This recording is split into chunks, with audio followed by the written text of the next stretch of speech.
আপনি কি জানেন একদিন এমন সময় আসতে পারে যখন পেট্রোল থাকবে না, তবুও মানুষ মোটরবাইক চালাবে? কিন্তু প্রশ্ন হলো, এটা কি আসলেই সম্ভব নাকি শুধুই কল্পনা? সোজা কথায় বললে, হ্যাঁ, সম্ভব। কিন্তু আপনার পরিচিত সেই সাধারণ বাইক দিয়ে না। কারণ আমাদের বাইকগুলো চলে ইন্টারনাল কম্বাসশন ইঞ্জিন দিয়ে, যেখানে পেট্রোল জ্বলে শক্তি তৈরি করে। তাহলে পেট্রোল ছাড়া চলবে কিভাবে? বর্তমানে সবচেয়ে বড় বিকল্প হচ্ছে ইলেকট্রিক মোটরবাইক। এগুলোতে পেট্রোল লাগে না, লাগে শুধু ব্যাটারি আর বিদ্যুৎ। বাংলাদেশেও এখন ধীরে ধীরে ইলেকট্রিক বাইক জনপ্রিয় হচ্ছে।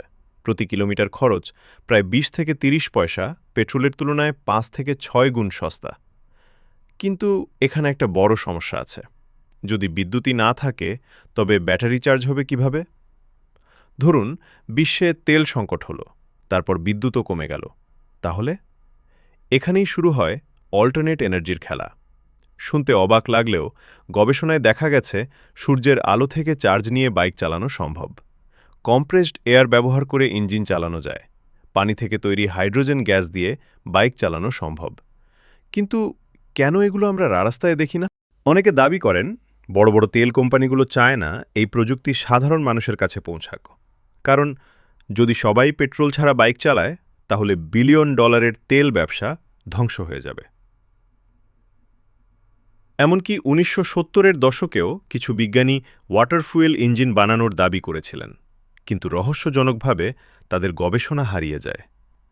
এটা কি কাকতালীয়, নাকি পরিকল্পিতভাবে চাপা দেওয়া হয়েছে? বাস্তবতা হচ্ছে, ইলেকট্রিক বাইক বাস্তব, এখনই ব্যবহারযোগ্য। হাইড্রোজেন ভবিষ্যতের সম্ভাবনা।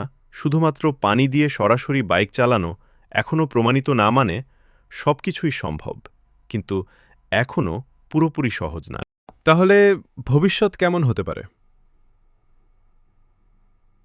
ভাবুন, আপনার বাইক সূর্যের আলোতে চার্জ হচ্ছে, কোনো পেট্রোল পাম্প লাগছে না, খরচ প্রায় শূন্য। বিশ্ব ইতিমধ্যে এই দিকেই এগোচ্ছে। জাপান, জার্মানি, এমনকি চীন সবাই বিকল্প জ্বালানিতে বিনিয়োগ করছে। তাহলে প্রশ্ন হল, বাংলাদেশ কি প্রস্তুত? আপনি কি মনে করেন, পেট্রোল ছাড়া বাইক স্বপ্ন নাকি লুকানো সত্য? কমেন্টে জানান। আর এমন আরও তথ্য জানতে চ্যানেলটি সাবস্ক্রাইব করুন।